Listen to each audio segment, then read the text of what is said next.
Hey guys, tonight, we're going to step back in time over 60 million years ago to a world that feels both familiar and profoundly alien. Close your eyes for a moment and picture a planet healing from a deep wound. The dust of a cataclysmic asteroid impact is finally settling, and the air is thick with the scent of new life. The dinosaurs are gone, leaving behind an eerie, silent world waiting to be reclaimed. The great forests are different. Their leaves broader, their air thick and humid, a greenhouse warmth blanketing the entire globe. In this new world, in the wet, humid labyrinth of the newly forming Amazon basin, a new king is about to rise. We're going to ask a question that feels like a quiet, dangerous whisper from the past. What if the Titanoboa, the largest snake that ever lived, never stopped evolving? What if it just kept growing? This isn't a story of monsters and jump scares. It's a story about the relentless push and pull of life itself, a quiet meditation on what could have been. So before you get comfortable, take a moment to like the video and subscribe, but only if you genuinely enjoy what I do here. And if you're up for it, let me know in the comments where you are right now and what time it is for you. Maybe we can all feel a little less alone, connected by this shared moment in time. Settle in now, and let's go back to a world where the air was heavy with possibility and the shadows were home to a giant. The story begins with a planet in transition, the Paleocene epoch. A name that rolls off the tongue like a forgotten song, was a time of immense change. We often think of history in terms of grand sweeping events, but the truth is, it's the quiet, patient work of millions of years that truly shapes a world. The air was warmer then, not just a little but significantly. The polar regions were temperate, and lush rainforests stretched across continents. This warmth, this global greenhouse, was the crucible in which the Titanoboa was forged. It was a perfect temporary cradle for a cold-blooded giant. We know from the fossil record from a single hauntingly large vertebrae discovered in a Colombian coal mine that this serpent was a reality. It was a creature of a scale we can barely comprehend, measuring perhaps up to 42 feet long, weighing over 2,500 pounds. To put that in perspective, imagine a school bus, and then imagine that school bus as a living, breathing, muscular tube of scales. But what if this was not the pinnacle of its evolution, but merely a starting point? What if the conditions that allowed it to reach this size had persisted or even intensified? What would that mean for the serpent and for the world around it? This brings us to a fundamental concept in biology, the Red Queen hypothesis. It's a beautifully poetic idea, suggesting that organisms must constantly evolve and adapt, not merely to improve, but simply to survive in an ever-changing environment alongside other evolving organisms. Think of it like a perpetual race on a treadmill. You have to keep running just to stay in the same place. In the world of the Paleocene, the Titanoboa was running, but it was also at the top of its game. Its immense size was a powerful advantage. It could consume anything it wanted, from large turtles to early crocodiles. It was a solitary patient and terrifying predator. But what if the treadmill never stopped? What if the other runners, the mammals, the birds, the other reptiles also kept getting faster? The Titanoboa's story as we know it is one of a spectacular temporary reign, a brief golden age that eventually ended as the world cooled. But in our story, that cooling never came. The warmth endured, a stable, unwavering blanket over the planet. Let's begin by imagining the initial divergence. Our story isn't about a snake that just got bigger for no reason. Evolution doesn't work that way. It's about a series of subtle pressures, tiny shifts in the environment that nudge a species down a different path. Perhaps the early mammals, the ones that were just beginning to fill the ecological niches left by the dinosaurs, were particularly large and abundant. Maybe the rivers were even more vast, requiring a predator that could dominate a larger territory. In this scenario, the selective pressure to grow larger wasn't just a possibility, it was a necessity. A slightly bigger Titanoboa could catch a slightly larger prey, which meant it could go longer between meals, which meant it had a better chance of surviving to reproduce. Each generation, the ones that were just a little bigger, a little stronger, had a slight edge. It's a snowball effect, a quiet, inexorable pull toward a larger form. The physical constraints on a creature of this size are immense, but let's suspend our disbelief for a moment and consider the biology. The Titanoboa, being a reptile, was ectothermic, cold-blooded. It relied on the external environment to regulate its body temperature. This is a crucial detail. The reason it could get so large was precisely because the world was so warm. A warm climate allowed it to maintain its immense body temperature without having to expend a huge amount of energy generating its own heat. It was a heat engine fueled by the sun itself. As it grew larger, this became both its greatest strength and its most significant vulnerability. A larger body mass retains heat more effectively. A 50-foot snake would warm up in the sun and stay warm for days, a living, breathing heat sink. This would allow it to hunt with incredible efficiency, a truly patient, almost geological predator. It would be a slow, deliberate force of nature, a silent, scaled river moving through the undergrowth. To imagine its existence is to engage in a kind of quiet, meditative dreaming. Picture the world through its eyes, or more accurately, through its senses. Snakes are not primarily visual creatures. They perceive the world through a mosaic of signals, the vibrations in the ground that tell them of an animal's footsteps, the faint currents of air that carry the scent of life, and the heat signature of a warm-blooded meal. Imagine the ground trembling beneath your feet, not from an earthquake, but from the slow, steady movement of a muscle-bound giant. The world would be a symphony of vibrations, a constant, low-frequency hum that would be both a warning and a promise. Its tongue, forked and delicate, would be a chemical sensor, a map of the world in scent, taste, and pheromone. It would taste the air, a constant flickering gesture, and understand the forest in a way we can't even begin to comprehend. We, with our simple visual-dominated brains, miss so much of the quiet, hidden life of the world. The Titanoboa, in this hypothetical ever-warming world, would be a living sensor array, a monument to a different way of experiencing reality. It's a profound thought, isn't it? That we are so limited by our own senses, and that there are entire dimensions of reality that we simply cannot access. This raises an interesting question. Is our perception of the world an accurate reflection of what's truly there, or is it just a survival tool, a convenient abstraction? The true mystery of the Titanoboa lies not in its size, but in the world that allowed it to exist. It was a fleeting moment in Earth's history, a geological and climatic anomaly. Its existence is a whisper from a forgotten time, a gentle reminder that our world, as stable as it feels, is a transient and ever-changing thing. The story we're about to tell is a fictional one, a flight of scientific fancy, but it is built on real facts, on the bedrock of paleontology, biology, and chemistry. We are simply taking one of those facts, the warmth of the Paleocene, and asking, what if it had stayed? What if that single massive vertebra wasn't a final act, but just the first chapter of a much longer, stranger story? Our journey will take us through the physics of scale, the ecology of giants, the mystery of the serpent's mind, and the inevitable gentle unraveling of a perfect world. But for now, let's just sit here in the quiet darkness and let the idea of a living, evolving colossus settle in our minds like a vast, patient shadow in the humid, ancient forest.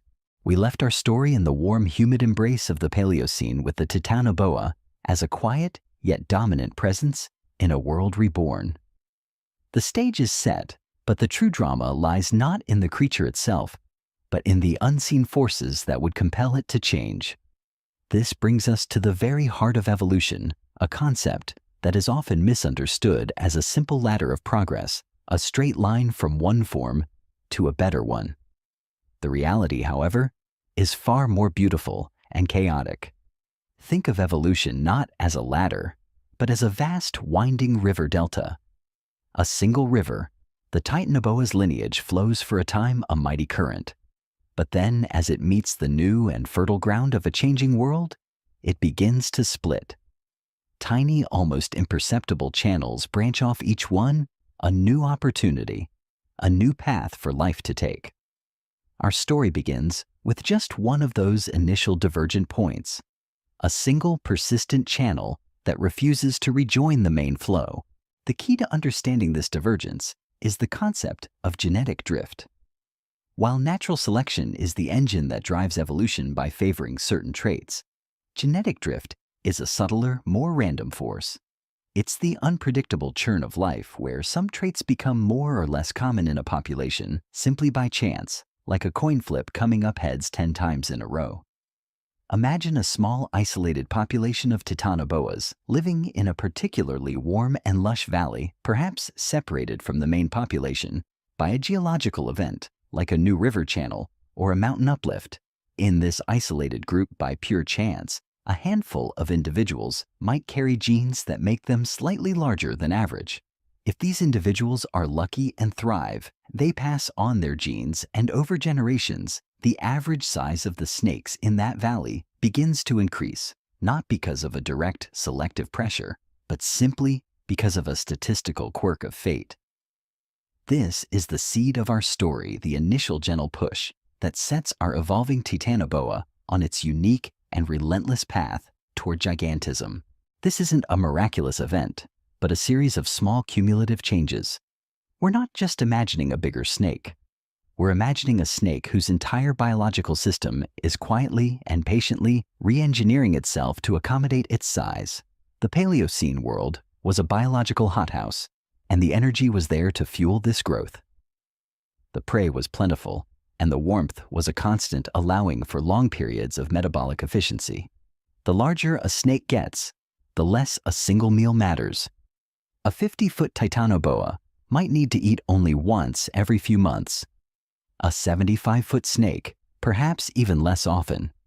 This changes the very rhythm of its life, transforming it from a hunter to a patient waiting force.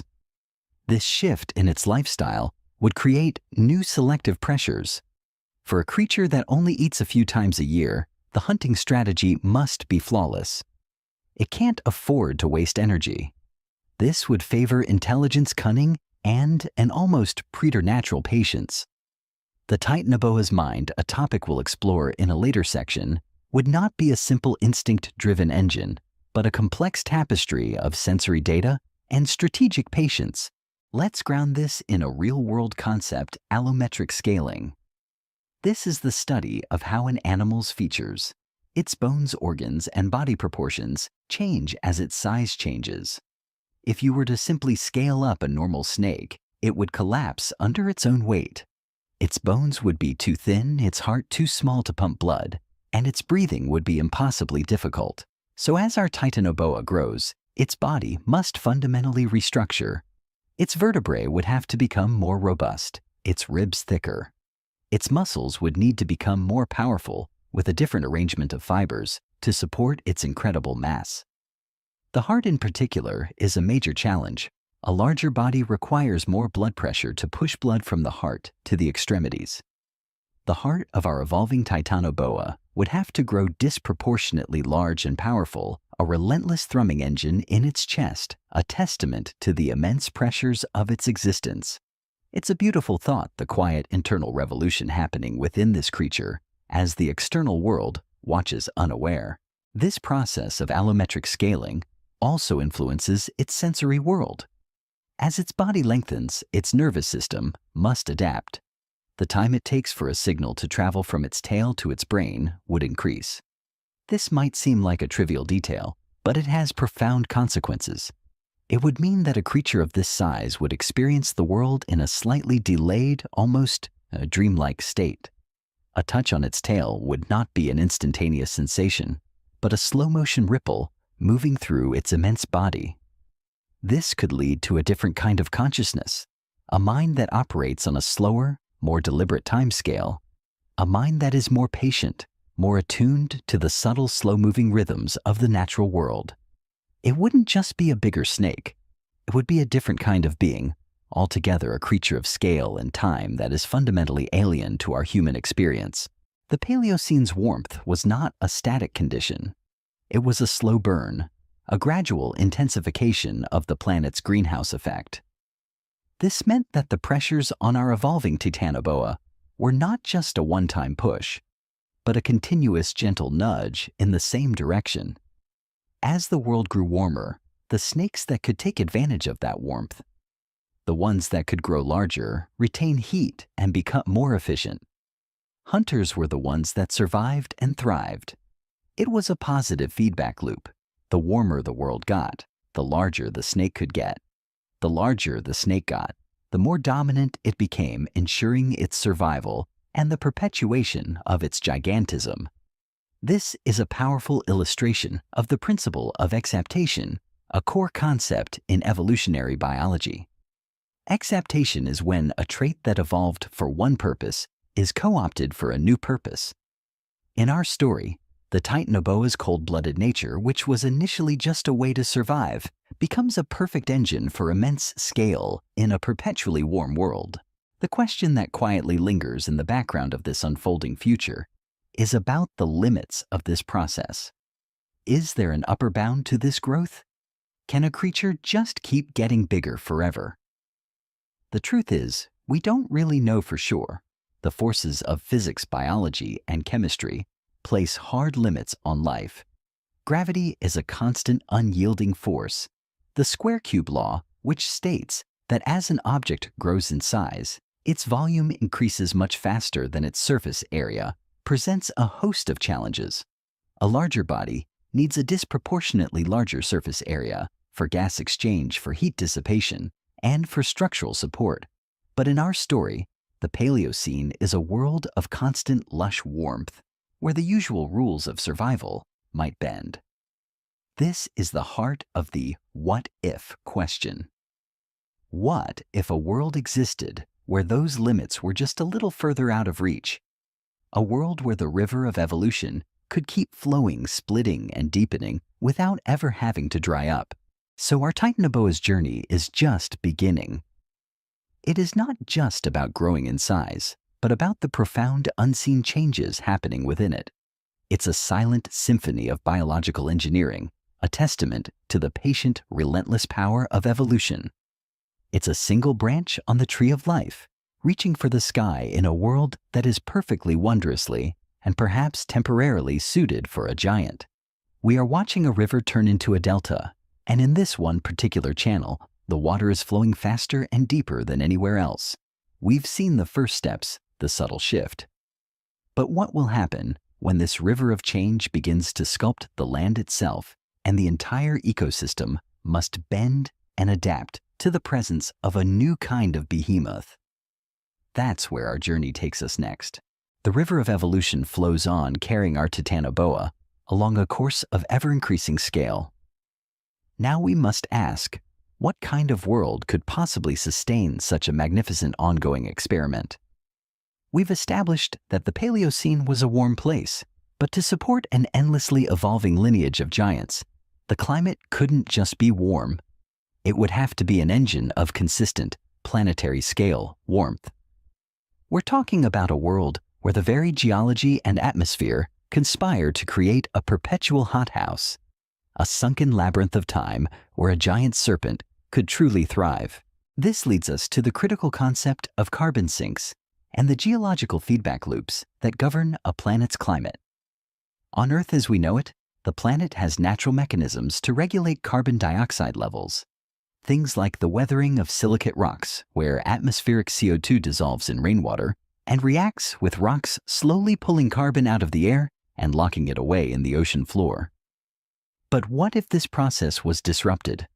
What if in our hypothetical Paleocene, a different geological reality existed?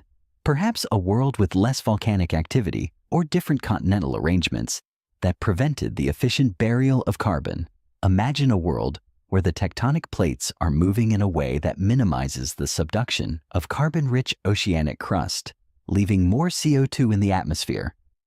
This wouldn't be a catastrophic runaway greenhouse effect, but a stable, persistent state of elevated global temperatures.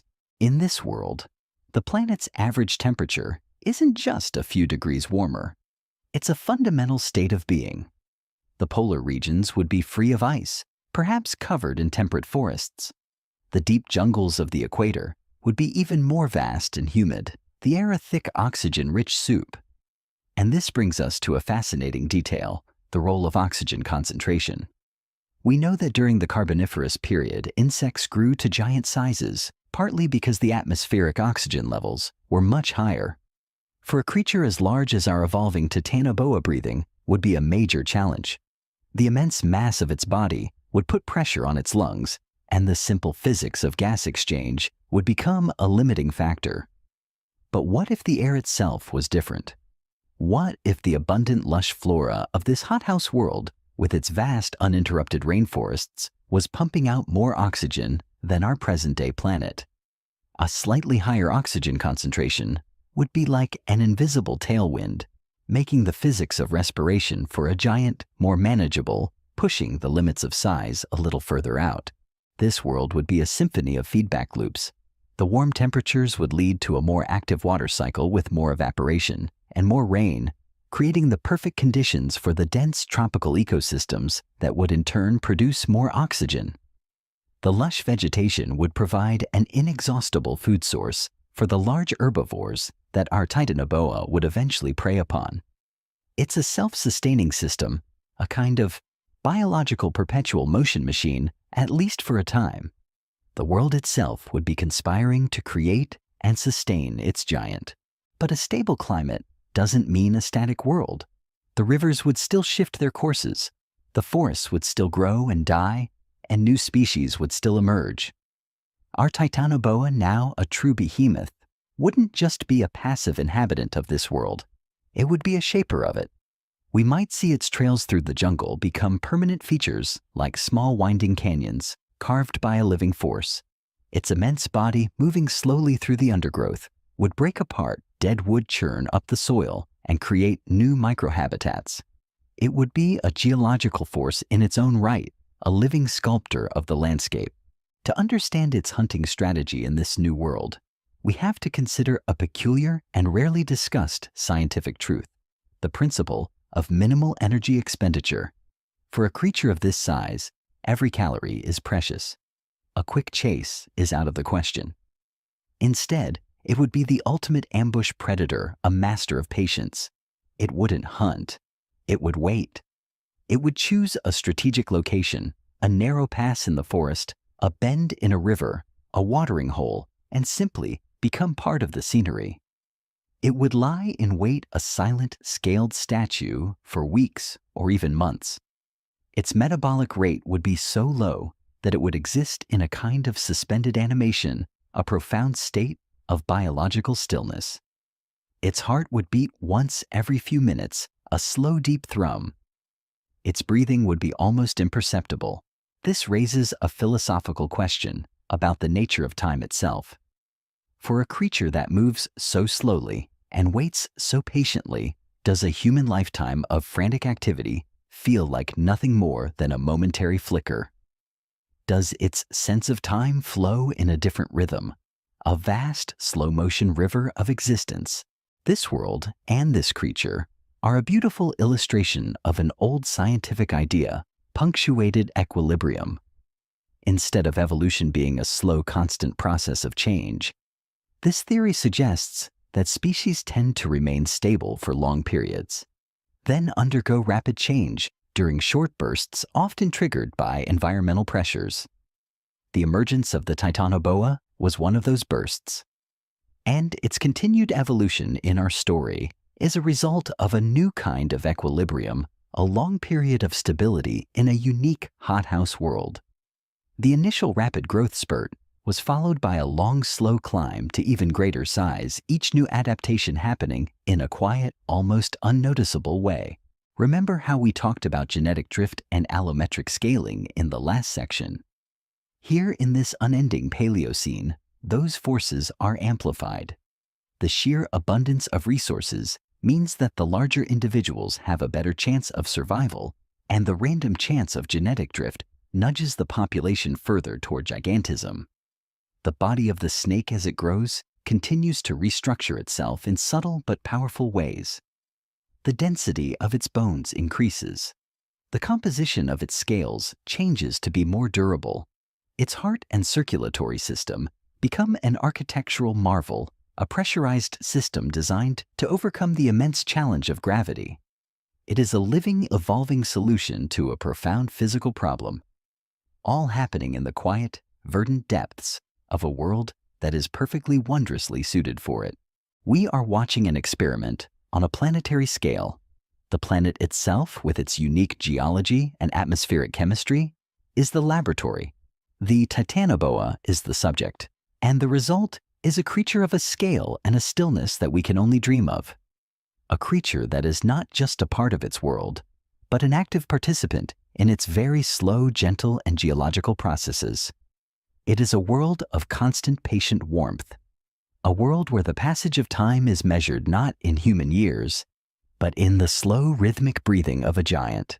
We have established the world a hothouse Paleocene, rich in oxygen and teeming with life. We have set the stage for our Titanoboa's persistent evolution.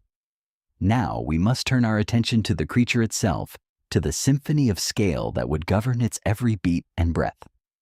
The challenge of a growing body is not a simple linear one. It is a complex, almost poetic problem of physics and biology. As our serpent grows from 42 feet to 60 to 80, and perhaps beyond, every single part of its being must undergo a profound, silent transformation. This is where the concept of allometric scaling becomes not just a scientific principle, but a guiding metaphor. Think of it like a piece of music being transposed into a different key. The melody is the same, the basic body plan of a snake, but the notes, the individual components, must all change in relation to each other. A larger snake doesn't just have bigger bones. Its bones must be thicker and denser to support the increased weight. The heart doesn't just become a bigger pump. It must become a more powerful, more efficient engine to fight the relentless pull of gravity and push blood through miles of vascular tissue. Consider the heart, the quiet engine of this immense creature. A normal snake's heart is a marvel of efficiency, but for our evolving Titanoboa, it would have to be an architectural masterpiece. We are talking about a heart that might be the size of a small car, a rhythmic thrumming in the chest cavity, a sound that would carry for miles on the slow, humid air. The pressure required to pump blood to the head of a snake that is dozens of feet long, especially when it rears up, would be immense. Its arteries would need thicker, more elastic walls, and its blood vessels would likely have a different, more complex arrangement of valves to prevent the blood from pooling. This silent internal re-engineering is a testament to the patient, powerful force of natural selection, constantly optimizing, constantly finding solutions to the ever-increasing problems of scale. The challenge isn't just internal, it's external as well. The very act of moving would become a different kind of physics problem. A small snake slithers with a sinuous grace, but an 80-foot serpent would move with the deliberate, almost geological force of a glacier. Its movement would not be fast, but it would be unstoppable. We can imagine the way its body would roll and undulate, a series of colossal muscles contracting and releasing, pushing against the ground with immense power. The scales on its belly would be thick, hardened plates, a natural armor against the friction of moving such a massive body over rough terrain. This movement, slow and deliberate, would leave a profound mark on the landscape, a temporary canyon carved into the earth. This brings us to a peculiar scientific truth, one often overlooked, the physics of a terrestrial giant. The square cube law, which we touched upon earlier, is a brutal taskmaster. As an animal's size increases its volume, and thus its weight, grows much faster than its surface area. This means that a giant creature has a hard time getting rid of heat. Its massive volume generates a lot of heat, but its proportionally smaller surface area is less efficient at dissipating it. This is why elephants have large ears, and why our Titanoboa would have relied on a constant warm environment. But what if the animal found another way? Perhaps its scales, as they evolved, became more complex. Maybe they developed a microstructure that allowed for a passive form of heat exchange, a kind of biological radiator that would help it maintain a stable internal temperature in the hot sun. This would be an elegant solution, a beautiful example of nature turning a disadvantage into a new kind of advantage. The immense scale would also affect its social and sensory world. A creature this large is by its very nature a solitary one. It would be a sovereign of its domain, a quiet king of the jungle. It wouldn't need to compete with other predators. Its size would be its ultimate defense and its most powerful weapon. Its senses would also have to adapt. Remember how we talked about a slower sense of time? The Titanoboa's hearing, for instance, would be a different kind of sense altogether. It wouldn't hear high-pitched sounds, but would instead be exquisitely attuned to low-frequency vibrations in the ground and air. It would feel the subtle tremors of the earth, the footsteps of its prey from miles away, a kind of seismic listening that would give it a preternatural awareness of its surroundings. The world would be a symphony of deep resonant hums, and the Titanoboa would be its conductor. We are forced to ask a philosophical question here. As a creature's scale and lifespan increase, what happens to its concept of self and its place in the world? Does a being that lives for centuries and whose actions unfold over vast stretches of time have a different kind of consciousness? Does it see the world not in moments and hours, but in seasons and generations? This is a mystery. We can only ponder a beautiful question without a definitive answer. The truth is, we don't really know for sure what consciousness is, let alone what it might be like for a creature that exists on a completely different scale. The ever-increasing scale of our Titanoboa would also have profound implications for its physiology. Its digestion, for example, would be an incredibly slow process. A single meal might take months to fully process.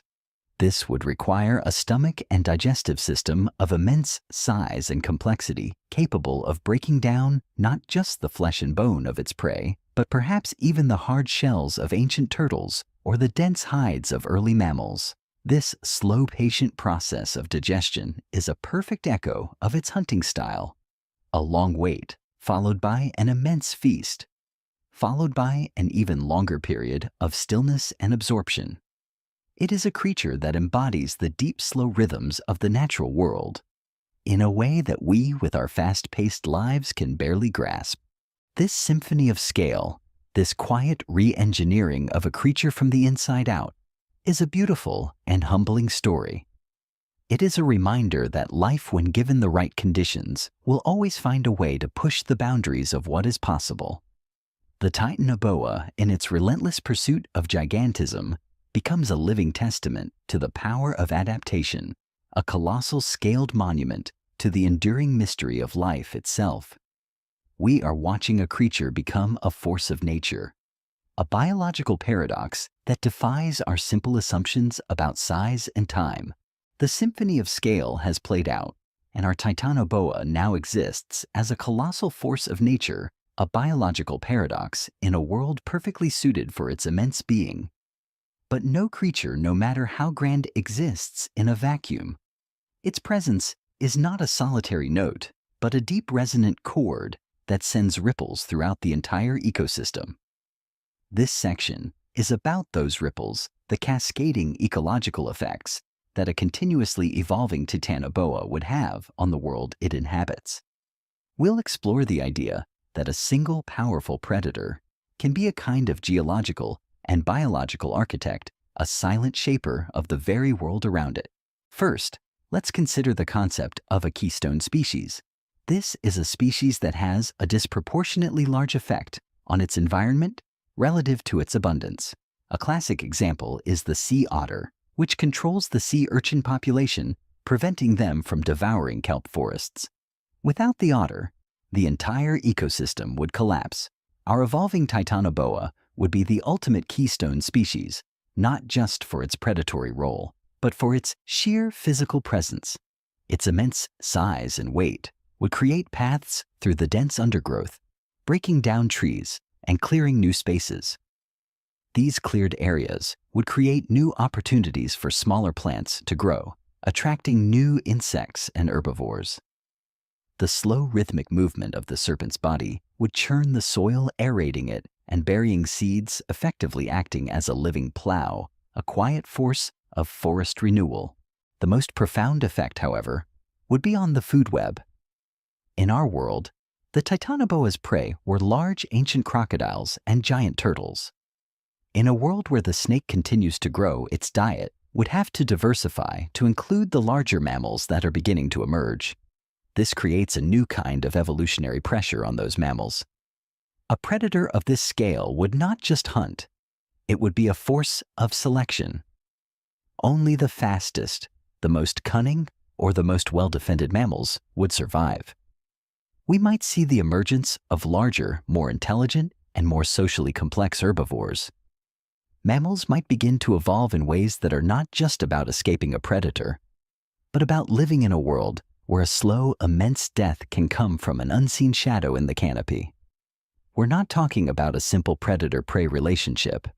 We're talking about a slow-motion evolutionary arms race where the very biology and behavior of an entire branch of life is shaped by the presence of a single patient serpent. This brings us to a fascinating and often overlooked scientific principle, the trophic cascade. It describes how a change at one level of the food chain can cause a ripple effect up and down the entire chain. For example, if a Titanoboa were to preferentially hunt a certain type of large herbivore, that herbivore's population would decline.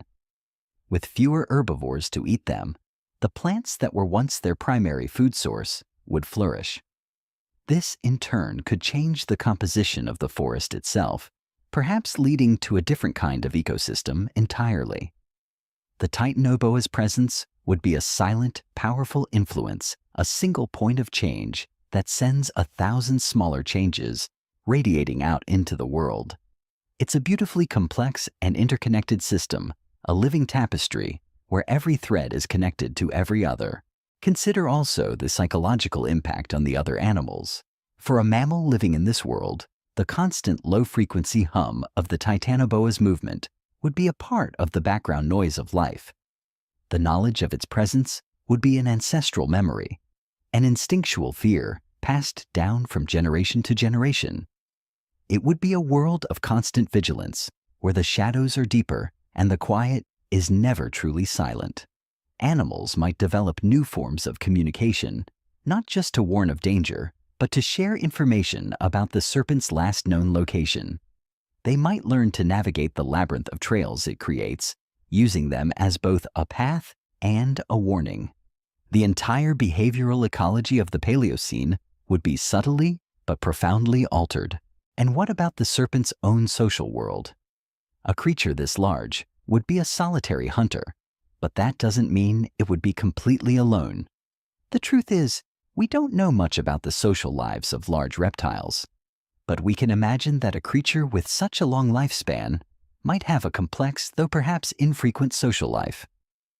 We might see individuals only coming together for breeding, perhaps engaging in a slow, almost ritualistic dance of giants. Their very slow metabolism and long life could mean that a mother might stay with her young for years, teaching them the subtle art of patience and the silent language of the forest. This is a beautiful mystery to ponder, the possibility of a deep, silent, and patient social structure that is so different from our own fast-paced verbal world. The Titanoboa's shadow, both literal and metaphorical, would be a constant presence in the Paleocene. It would be a living monument to a world where the rules are different, where size and patience are the ultimate virtues. It is a reminder that the world we see around us, with its delicate balance of life, is a product of a long and complex history of co-evolution. The species we see today are not just survivors. They are the result of a long dance with other species, a constant negotiation for space and resources. The story of the Titanoboa in this unending Paleocene is the story of one of the most powerful dancers on that ancient, beautiful floor. We've explored the external world of our evolving Titanoboa and the physical symphony of its scale. Now we must turn inward to the quiet theater of its mind. This is perhaps the most mysterious part of our journey, for the mind of a reptile is a world away from our own. We tend to view animal intelligence through the lens of mammalian cognition, problem-solving, social complexity, and tool use. But the serpent's mind, particularly that of a creature of such immense scale and patience, would be a different kind of marvel altogether. This brings us to a core concept. In the study of animal cognition, the idea that intelligence is not a single monolithic trait, but a diverse and varied set of adaptations tailored to a specific ecological niche. A crow's intelligence for tool use is no less valid than a wolf's for social hunting.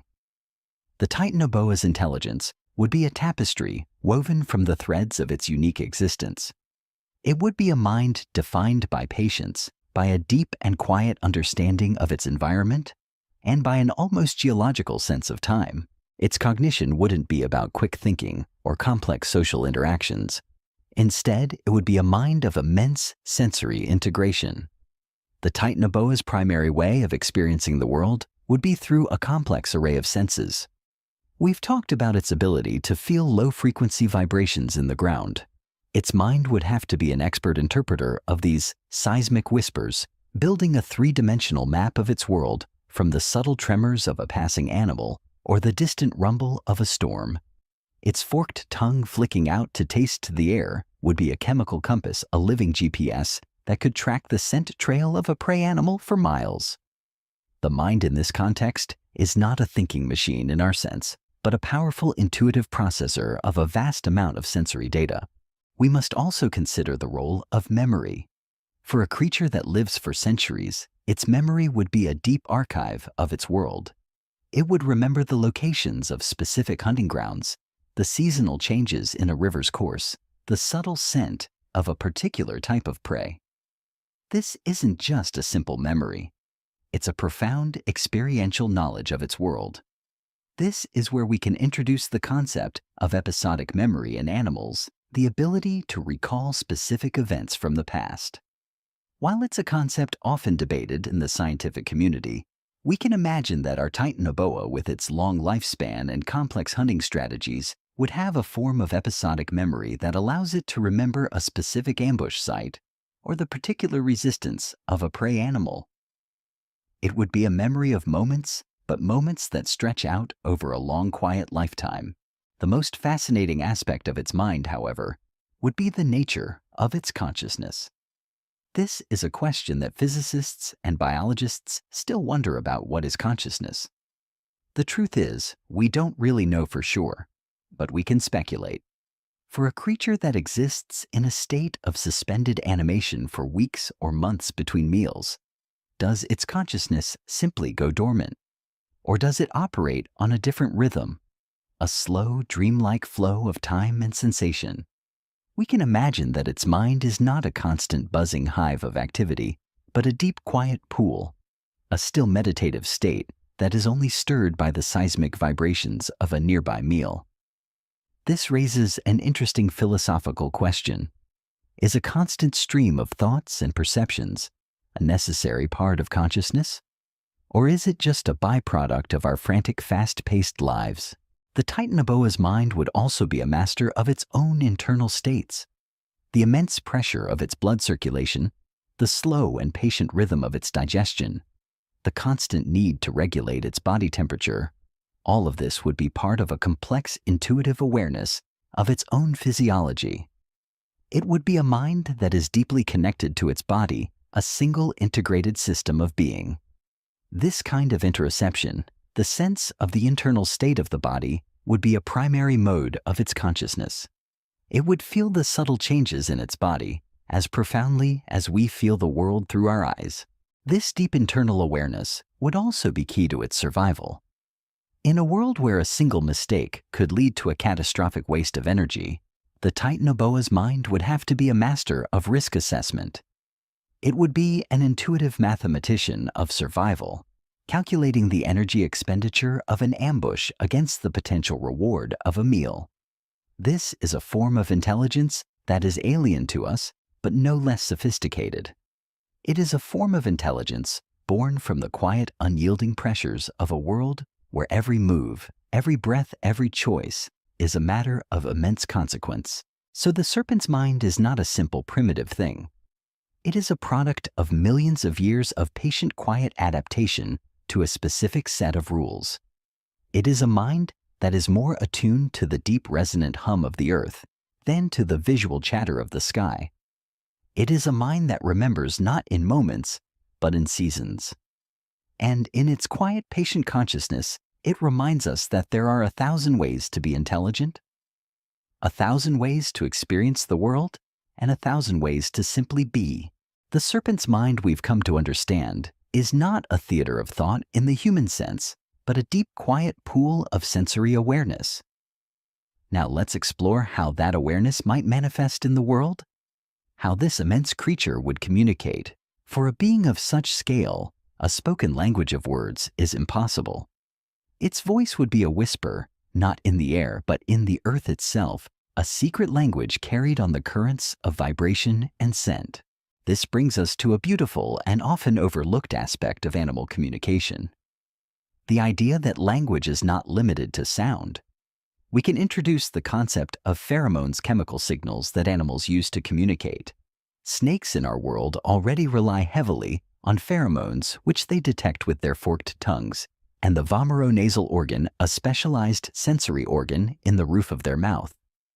For our evolving Titanoboa, this chemical communication would be a primary form of social interaction.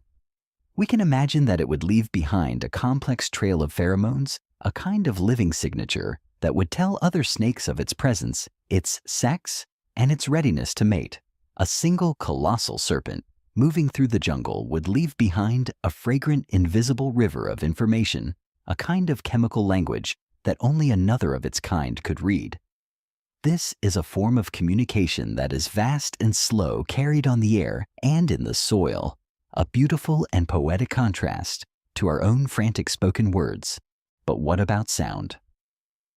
The Titanoboa wouldn't roar, but its immense size would give it a unique voice. We must consider the physics of sound and vibration. Low-frequency sound waves, known as infrasound, can travel for miles, and they are what our Titanoboa would likely use to communicate. Imagine the deep, resonant rumble of its chest, a low-frequency hum that is felt in the gut more than it is heard in the ears. This would be its long-distance communication, a kind of seismic call that could signal its location or warn arrival from miles away. This sound would be a constant, yet almost imperceptible part of the world's natural rhythm, a deep pulse that other animals would learn to fear and respect. It's a reminder that not all communication is meant to be understood. Some of it is simply meant to be felt.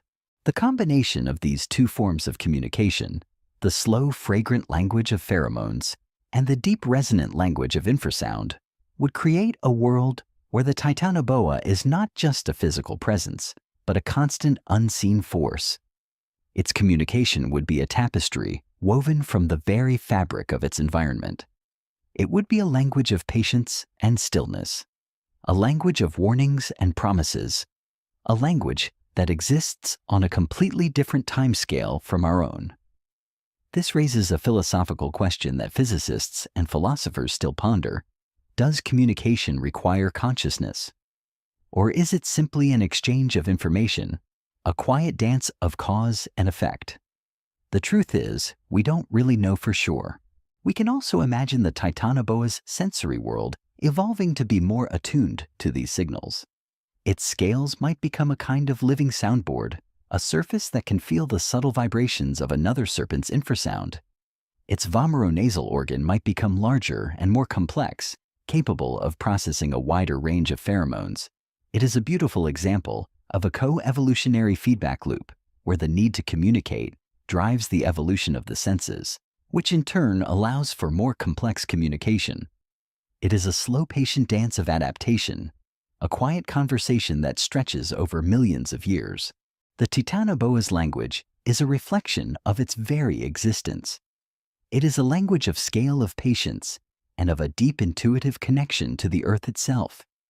It is a language that is not about complex ideas or emotions, but about the fundamental truths of survival and reproduction. It is a language that whispers to us from the deep past, a reminder that the world is filled with silent conversations we will never understand, and a secret river of information that flows just beneath the surface of our perception. The river of the Titanoboa's story flows on, and we've explored its unique mind and silent language. Now we must turn to the interplay of two profound forces that shape all life, memory, and instinct. This is the heart of what it means to be. For all creatures are a tapestry woven from the threads of what they have inherited and what they have learned. For a creature as ancient and patient as our evolving Titanoboa, this tapestry would be particularly rich and complex. This brings us to a beautiful and mysterious concept: genetic memory. It is the idea that some behaviors and knowledge are not learned through experience, but are hardwired into an organism's very DNA. Think of a bird that knows how to build a nest without ever being taught, or a sea turtle hatchling that instinctively heads toward the ocean. In our Titanoboa, this genetic memory would be a deep and powerful force. It would carry the echoes of millions of years of life in the humid jungles of the Paleocene. The serpent wouldn't need to be taught how to perform the perfect ambush. It would simply know. The instinct to wait patiently to become one with the shadows would be an ancestral inheritance, a quiet, powerful knowledge that has been passed down from generation to generation. It is the wisdom of a million ambushes, stored not in a library, but in the very cells of its being. But instinct is only half the story. The other half is learned behavior, and for a creature with such a long lifespan, the capacity for learning would be immense. We can imagine our Titanoboa's mind, that deep, quiet pool of awareness, slowly accumulating knowledge over a century-long existence. It would learn the subtle rhythms of its territory, the best places to bask in the sun, the most productive hunting grounds, the routes that other animals take. This is a kind of profound experiential knowledge that is different from instinct. It's the difference between knowing how to do something and knowing when and where to do it. The interplay between these two forces is where the true beauty lies. The instinct to hunt is a genetic memory, but the cunning to choose the perfect hunting spot, the patience to wait for a specific type of prey, is a learned behavior.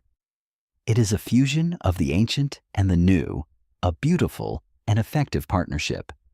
The Titanoboa's mind would be a living archive, a place where the deep-seated wisdom of its ancestors meets the fresh sensory data of its own long life. This is where we can talk about a very real scientific concept, the neocortex in mammals. While snakes don't have a neocortex like we do, they do have a cerebral cortex, and in our evolving Titanoboa, we can imagine this part of the brain becoming more complex, more folded, and more capable of processing and storing the immense amount of information it would accumulate over a long lifetime. This would allow for a more sophisticated form of learned behavior, a kind of wisdom that is not just about survival, but about mastery. This raises an interesting question. If a creature can accumulate such a vast amount of experiential knowledge, what happens when it dies? Is that knowledge simply lost? We are left with a beautiful and haunting mystery. The truth is, we don't really know for sure if an animal's knowledge can be passed on in any way other than through genetics. But we can imagine that in a world where a mother Titanoboa might stay with her young for years, some of that knowledge could be passed on through observation and subtle guidance. The young would not just inherit the instincts of the mother, but would also learn the quiet, patient wisdom of her life. Remember how we talked about the Titanoboa's sense of time being different. This deep ancient wisdom would be a part of that. Its long lifespan and patient nature would allow it to see patterns that we, with our short lives, would never notice. It would see the slow geological rhythm of its world, and its knowledge would be a reflection of that.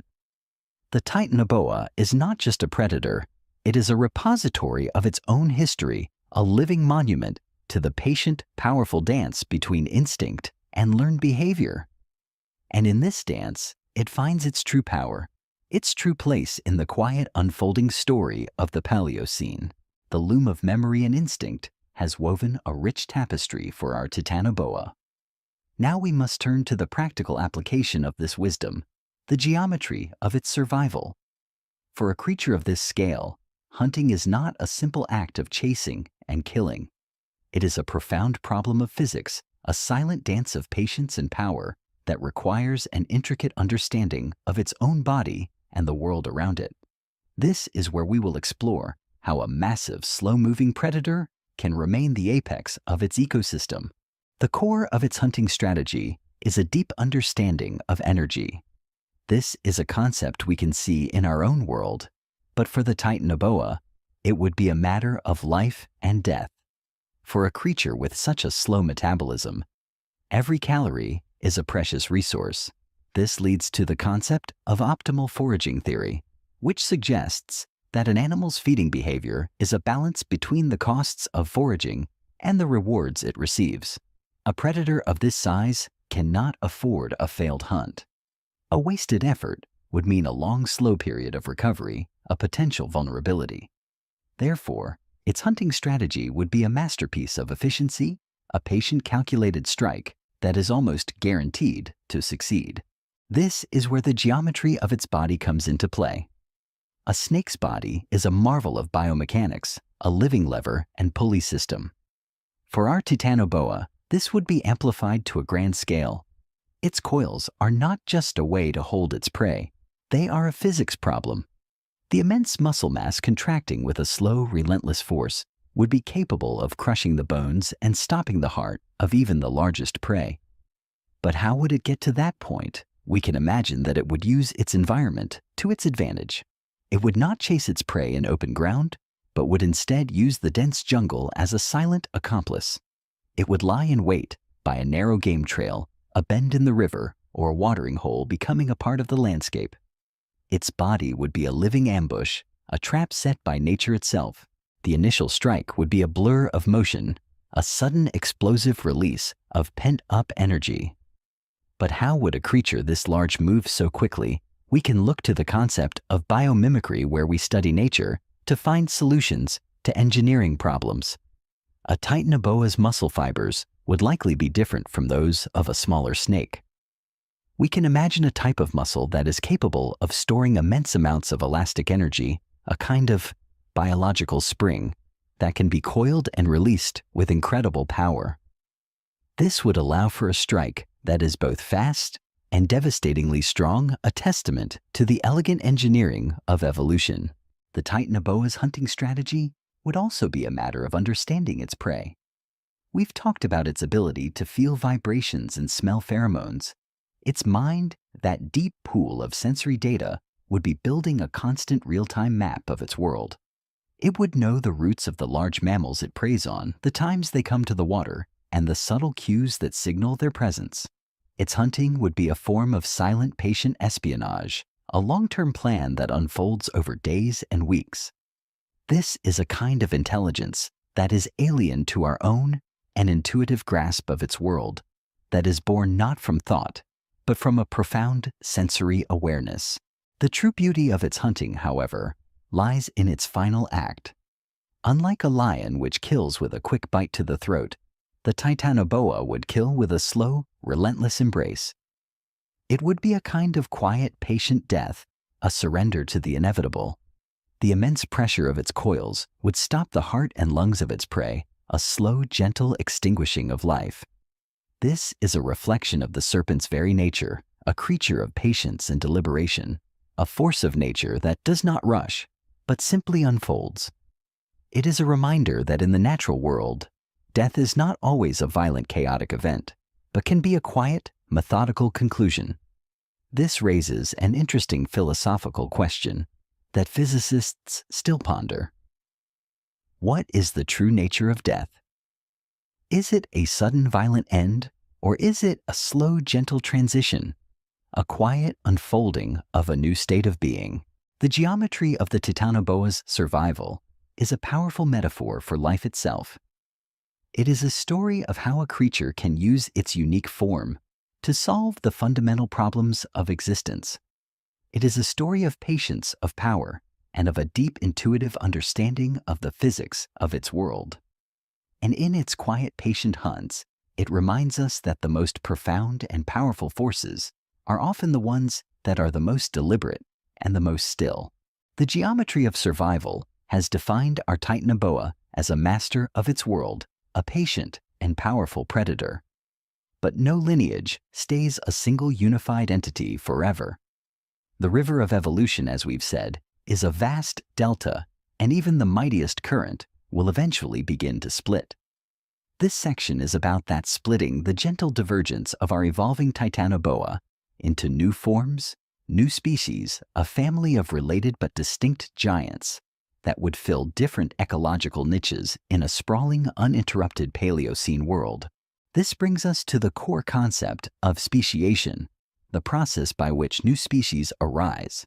Speciation often occurs when a population is separated either by a physical barrier, like a mountain range or a river, or by a behavioral one, such as a shift in diet or a change in mating rituals.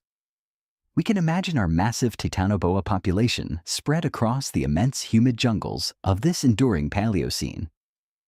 Over millions of years, the planet's slow geological forces would begin to work their magic. A new river might change its course, isolating a population on a large fertile island.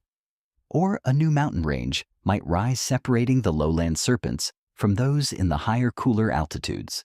In the lowland population, with its constant warm environment, the pressure to grow larger might continue unabated.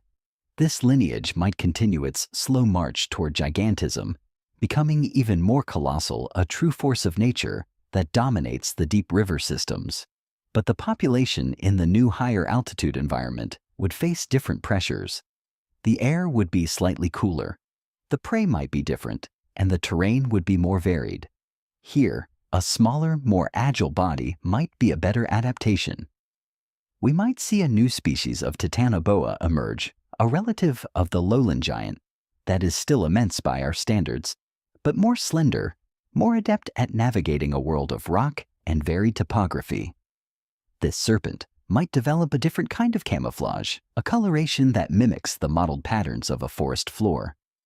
Rather than the dark, muddy colors of the riverbank, it would be a master of the vertical, a quiet shadow in the winding paths of the mountains. The beauty of this speciation is that it's not just about physical change. It's about a divergence of an entire way of being. The lowland giant, with its immense size and slow metabolism, would be a master of patience and power. The mountain serpent, on the other hand, would be a master of stealth and cunning. Its mind, that deep pool of sensory data, would be more focused on the subtle changes in wind and temperature, and its hunting strategy would be more about ambush and precision than about brute force. It would be a living ghost in the high places, a silent terror that hunts with the quiet ferocity of a cat. This brings us to the concept of adaptive radiation, where a single ancestral species evolves into a variety of new species that are adapted to different ecological niches. In our story, the Titanoboa is not just one species, but the root of a magnificent family tree. We might see a branch of the family evolve to live a more aquatic life with a flattened tail for swimming and a different kind of scale to protect against the wear and tear of a riverbed.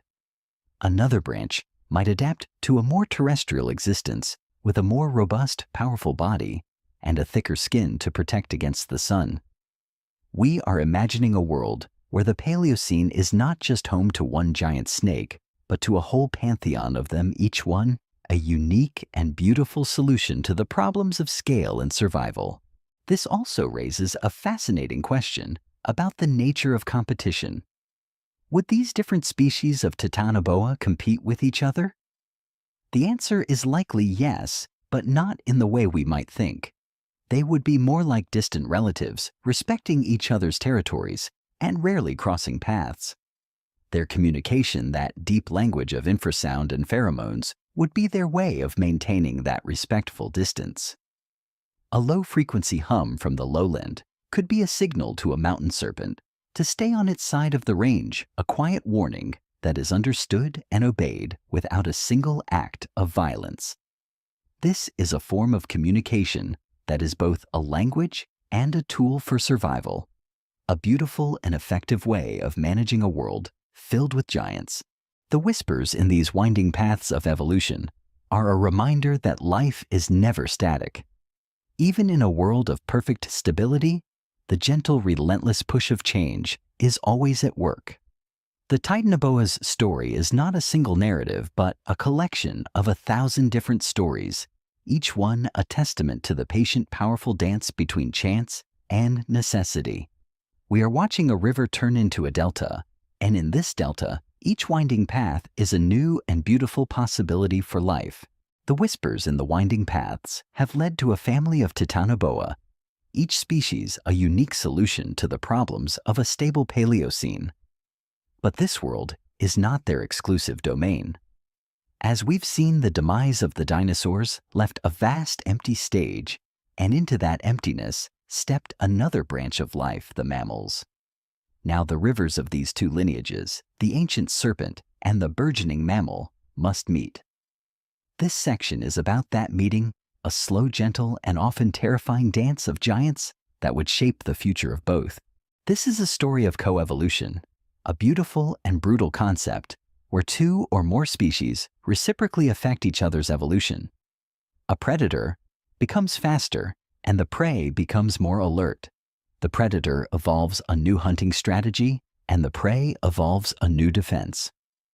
In our world, the great evolutionary arms race of the Cenozoic was between mammals, but in our hypothetical Paleocene, the most powerful force of selection for mammals would not be other mammals, but the ever-present colossal shadow of the Titanoboa. Consider the early mammals. They were, for the most part, small scurrying creatures living in the shadows and at the edges of the Paleocene world. But the pressure from a persistent apex predator would force them to change. We might see the emergence of megafauna much earlier than in our own timeline. A large herbivore would have to be incredibly fast to escape a Titanoboa, or incredibly large and well-defended to deter it. We might see the emergence of early elephants with thicker hides, or early rhinoceros-like creatures with robust, bone-shaking charges. Their very existence would be a response to the quiet, patient threat of the serpent. The Titanoboa, in turn, would have to evolve to meet these new challenges. Its hunting strategies, which were so effective against the slow-moving crocodiles and turtles of the Paleocene, would have to adapt to the speed and cunning of mammals. We might see the emergence of new species of Titanoboa that are more social, working in groups to corner and overwhelm their prey. This is a possibility that is not unheard of in our own world. Some snakes, like the anacondas, can be found in groups during the mating season, and we can imagine that a cooperative hunting strategy would be a powerful adaptation for a creature trying to take down a massive, fast-moving mammal. This dance of giants would also create a new kind of equilibrium, a fragile coexisting peace that is a testament to the patient power of natural selection. The Titanoboa would not hunt a creature to extinction, for that would be a catastrophic waste of its own food source. Instead, it would exist in a kind of balance, a silent agreement to let the population of its prey recover before hunting again. This is a profound concept in ecology, the idea of a predator-prey cycle, where the populations of both the predator and the prey rise and fall in a rhythmic, interconnected dance. In our story, this dance would be slow and majestic, a rhythm that stretches over centuries rather than years. But this is not just a story of competition. It is also a story of a fragile interdependence. The Titanoboa would be a force of ecological regulation. It would keep the populations of large herbivores in check, preventing them from overgrazing and destroying the forests. This in turn would ensure the health of the very ecosystem that it relies on for its survival. It is a beautiful example of how an apex predator is not just a taker of life, but a shaper of it, a quiet and powerful force that maintains the delicate balance of its world. This brings us to a philosophical question that we still ponder in the grand tapestry of life. Is there a true hierarchy, or is every thread from the smallest insect to the largest serpent a necessary part of the whole? The truth is, we don't really know for sure. But in the world of the evolving Titanoboa, we can see a world where that tapestry is a little different, where the most powerful threads are also the most patient, and where the dance of life and death is a slow, majestic ballet of giants. The Dance with Giants, a majestic ballet of coevolution between our Titanoboa and the burgeoning mammals, has played out over eons. But even the most stable of eras must eventually come to an end. The river of time, unlike the river of our Paleocene, cannot flow in the same direction forever. This section is about that inevitable shift, the slow, gentle, and quiet end of an era perfectly suited for a giant, and the immense challenge this would pose to a creature so perfectly adapted to a specific world. This brings us to a crucial concept in earth science paleoclimatology, the study of ancient climates. Our Paleocene world, with its perpetual warmth, was a temporary state, a geological anomaly. The planet has its own deep, slow rhythms, its own cycles of heating and cooling. Driven by things like the Earth's orbit, the tilt of its axis, and the slow, inexorable movement of the continents. In our story, this long period of stability is finally giving way to a new phase. The continents are moving into new positions, changing the ocean currents. Volcanic activity, which has been low for so long, might be picking up, releasing dust and gases into the atmosphere that block the sun's warmth. The planet is slowly, gently, and inexorably beginning to cool. For the Titanoboa, this cooling would not be a sudden catastrophic event. It would be a slow, almost imperceptible change, a gradual turning down of the thermostat. The days would become a little shorter, the nights a little longer. The wet, humid air would become a little drier, and the dense tropical forests would begin to recede from the poles, retreating toward the equator.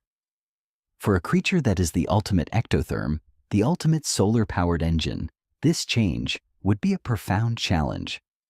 Its massive body, which was once its greatest advantage for retaining heat, would now become a liability. A great cold mass that takes too long to warm up and loses heat too quickly in the cool evenings. Its metabolism, which was once so efficient, would begin to slow down even further. This is where the concept of adaptive lag comes into play. Evolution, as we know, is a patient process, but it is not always fast enough to keep up with rapid environmental change. A creature like the Titanoboa, which has been so perfectly adapted to a specific stable world for millions of years, would find it incredibly difficult to evolve to meet the new cooler reality. Its immense size, which was its greatest strength, would now be its greatest weakness. A smaller snake could find a rock to bask on and warm up quickly, but a 100-foot serpent would need an entire sun-drenched clearing, and those clearings would be becoming fewer and farther between. The ecological ripple effects of this cooling would be just as profound. The lush tropical forests that provided the food source for the large herbivores, and in turn for the Titanoboa, would begin to shrink. The populations of those herbivores would decline, and the Titanoboa, which requires an immense meal to survive, would find its food source becoming scarcer and scarcer. The dance of giants that we so poetically imagined would be coming to a close, not with a bang, but with a quiet, slow fading. This raises a poignant and beautiful question. What is it like to be the last of your kind? To feel the world that gave birth to you slowly, gently slipping away? This is a mystery we can only ponder, a beautiful and tragic thought experiment. The truth is, we don't really know for sure what consciousness is, let alone what it would be like for a creature to witness its own slow, gentle march toward extinction. But we can imagine a kind of ancestral memory, a deep instinctual knowledge that something is fundamentally wrong with the world, a quiet internal whisper that the long winding river of its lineage is finally beginning to run dry. The quiet end of this era is a powerful reminder of the transient nature of life itself. The world that we see around us, with its stable climates and its predictable seasons, is a temporary state, a brief, fleeting moment in the long, beautiful, and chaotic story of the planet. And the story of the Titanoboa, in its slow, gentle, and inevitable decline, is a testament to the fact that even the most powerful and majestic of creatures are ultimately at the mercy of the patient, powerful forces of a world in constant change. The quiet end of an era has begun a slow, gentle cooling that is remaking the world of our Titanoboa. The dance with giants is no more, and the majestic ballet of coevolution has become a somber, solitary performance. Now we must turn to the final act, the long, slow process of extinction and adaptation. For a creature so perfectly suited to one world, the transition to another would not be easy. It would be a quiet, painful, and beautiful unwinding of a magnificent life. This is where we must confront the concept of extinction, not as a sudden violent event, but as a long, patient process. It is a slow fade, a gradual decline in numbers, a shrinking of territory, and a quiet loss of diversity. The different species of Titanoboa we imagined in the winding paths would be the first to go. The mountain serpent, with its more specialized diet and habitat, would be particularly vulnerable to the cooling climate. The lowland giant, which had dominated the rivers for so long, would find its world becoming too cold, its metabolism too slow to sustain its immense size. The populations would begin to fragment, becoming isolated pockets of a once great lineage, each one a small sad echo of a world that once was. But extinction is not the only option. Life as we know is resilient and creative. We can also imagine a final desperate act of adaptation. Perhaps a smaller, more agile lineage of Titanoboa, one that never grew to the immense sizes of its relatives, would survive. This lineage, with its lower metabolic needs and a more generalized diet, would be better suited to the new, cooler world. It would be a smaller, quieter version of its ancestors, a living testament to the fact that sometimes in the face of immense change, the greatest strength is not in size, but in resilience. This is a powerful and poetic idea, the end of the giants and the quiet, persistent survival of their smaller, more humble cousins. This brings us to a beautiful scientific truth: life's persistence. The world is full of examples of creatures that have survived immense changes by simply being able to adapt. The cockroach, the shark, and the alligator. These are all creatures that have survived because they have found a way to thrive in a world that is in a constant state of flux. The story of the Titanoboa, in its final unwinding act, is a story of that same persistence, a story of how a lineage can shrink, change, and adapt, but never truly die. But what about the giants? The last of the colossal Titanoboas would be a poignant figure. It would be a creature of immense age, carrying the deep ancestral wisdom of its kind in its very being.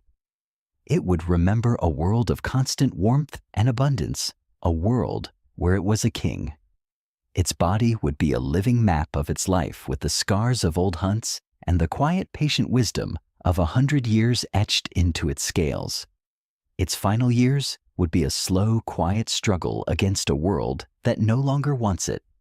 It would be a solitary figure, a living monument to a forgotten time, a testament to the fact that even the most powerful of forces can eventually be undone by the slow, relentless passage of time. This raises an interesting and profound question that philosophers and physicists still wonder about. What is the meaning of a life that ends in extinction?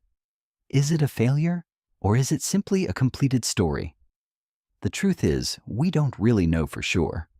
But in the final quiet moments of the last Titanoboa, we can find a kind of beauty, a quiet dignity in its slow, gentle fade. It is a reminder that every life, no matter how great, is a temporary and beautiful thing, a fleeting moment in the long, unending story of the universe.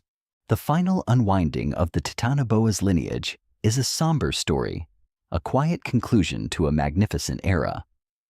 But even in death, the serpent has one last beautiful act to perform, the act of becoming a fossil. This is a process that is not about loss, but about preservation, a quiet, patient transformation from flesh and bone into a silent, geological testament to a world that once was. This section is about that transformation, a poetic lullaby sung by the rocks themselves. This brings us to the science of paleontology and the concept of taphonomy, the study of how organisms decay and become fossilized. For a creature as immense as our Titanoboa, this process would be a grand slow-motion event. when the last of the great serpents dies, its body would not simply rot away.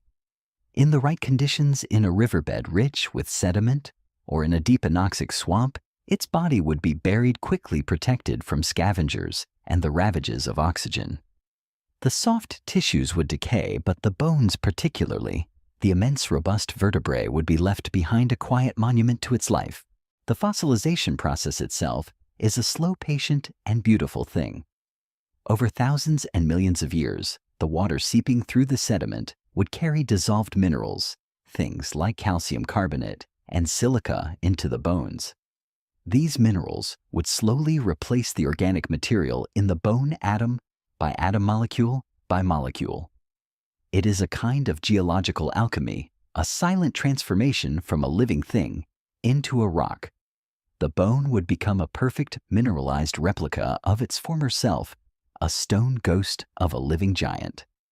This is a beautiful thought, that a creature's life, with all its muscle and blood and bone, can eventually become a part of the very earth it once slithered upon. The fossil of our evolving Titanoboa would tell a different story than the one we know. The vertebrae we found in Colombia are immense, but the fossil of our hypothetical serpent would be a thing of true wonder. The vertebrae would be larger, more robust, and perhaps even have a different shape, a subtle architectural difference that would tell paleontologists of its immense size and weight. The fossil record in this world would not just show a single species, but a whole family tree, a series of fossils of different sizes and shapes, each one a testament to the slow winding path of its evolution. The fossil is not just a remnant of a dead creature. It is a key to unlocking the secrets of its world. By studying the chemical composition of the fossilized bones, scientists can learn about the serpent's diet and its environment. The surrounding rock layers would tell a story of a world that was once warm and humid, a world that was slowly, gently cooling. The fossil, in this sense, is not just an ending, but a new beginning, a new chapter in a long geological story. This is a profound and beautiful paradox, that in its death, the Titanoboa finally becomes a voice, a silent whisper from the deep past that can tell us a story we would otherwise never know. This raises an interesting and poignant question that physicists and philosophers still wonder about. What is the nature of a thing once it is gone? Is it truly gone, or does it simply transform into something else? The truth is, we don't really know for sure, but in the fossil of our Titanoboa, we can find a kind of answer. It is a reminder that nothing is ever truly lost. Everything simply changes, and in that change, it leaves behind a quiet, beautiful echo of what it once was, a fossil's lullaby that sings of a world that is now only a memory. The fossilized lullaby of the last Titanoboa has concluded a silent testament to a world that has passed into the deep time of geology. Our long journey from the whispers of an ancient world to the quiet end of a magnificent lineage is now almost over. But before we return to the present, we must pause and reflect on the true meaning of this thought experiment. This final section is not about the Titanoboa itself, but about what the story of a never-ending giant tells us about ourselves, our world, and our place in the grand unfolding tapestry of life. The story we have told is a testament to the power of imagination, but it is also a story rooted in the solid ground of science. It is a story about the relentless push and pull of natural selection, the gentle, patient, and sometimes brutal force that shapes every living thing. We've seen how a single environmental condition, the warmth of the Paleocene, could act as a crucible for a magnificent evolutionary experiment. It's a reminder that life, when given the right conditions, can push the boundaries of what we think is possible, creating creatures of immense scale and profound beauty. The story of the Titanoboa is not just a story of a snake, it is a story of life's boundless creativity. This brings us to a deep and fundamental concept in physics: entropy. Entropy is often described as a measure of disorder, the inevitable march of a system toward a state of chaos. But in a more poetic sense, it is the quiet, relentless process of change. The cooling of the planet, the fading of the Titanoboa's world, and the ultimate unwinding of its lineage. All of these are beautiful examples of entropy at work. It is a reminder that nothing in the universe, no matter how grand, is permanent. Everything is in a constant state of flux, a slow, gentle, and often tragic dance toward a new state of being. The story of the Titanoboa is a story of a system in a brief, magnificent state of order, a perfect balance that was destined to eventually inevitably fall apart. But what does this tell us about ourselves? We as humans are also a product of this same relentless process. Our world, with its stable climate and its intricate ecosystems, is a temporary state. We too are a brief, fleeting moment in the long, unending story of the planet. The story of the Titanoboa is a quiet, gentle warning, a whisper from the deep past that reminds us that we are not the masters of this world, but simply another part of its ever-changing story. It is a humbling and beautiful thought, a reminder that our own existence is a brief, beautiful flicker in the vast cosmic darkness. The story of the Titanoboa is a story of a different kind of intelligence, a different kind of consciousness. We have imagined a mind that is attuned to the deep resonant hum of the earth, a mind that moves on a different timescale from our own. It is a reminder that our way of experiencing the world is not the only way, and that there are 1,000 silent conversations happening around us that we will never understand. This is a profound and beautiful mystery, a question that physicists and philosophers still ponder. Is our perception of reality the only reality? The truth is, we don't really know for sure. This journey, our exploration of a world that might have been, is ultimately a journey inward. It is an exploration of our own curiosity, our own sense of wonder, and our own place in the great unfolding mystery of the cosmos. The Titanoboa, in its magnificent scaled form, is a mirror that we can hold up to ourselves. It shows us a world that is both beautiful and terrifying, a world of immense power and profound patience. And in that mirror, we can find a little bit of ourselves, a little bit of our own fear and our own wonder, a little bit of our own fleeting moment in the long, unending story of the universe. So let the echoes of the Titanoboa's story fade now like a whisper, carried on a gentle breeze. We've traveled far tonight, haven't we? From the humid, ancient air of the Paleocene to the quiet, dusty silence of a fossilized bone. We've followed the river of evolution as it split into 1,000 winding paths, and we've watched as a giant's story was slowly, gently unwound by the patient hand of time. But our journey is now at its end, and it is time to bring our consciousness back to the present moment, back to the space where you are right now. The echoes of the Titanoboa's world are slowly fading, and the sounds of your own world are gently returning. The hum of the refrigerator, the distant sound of a car, the gentle rustle of the curtains as the evening breeze moves through. I'd like to gently ask one last time, where is the place you're staying now? The time in that place at this very moment, how is it flowing? Feel the soft texture of your pillow, the weight of your blankets. Feel the quiet stillness of the room, a gentle hush that has been waiting for you to return. The story we've shared is a beautiful one, but it is just a story.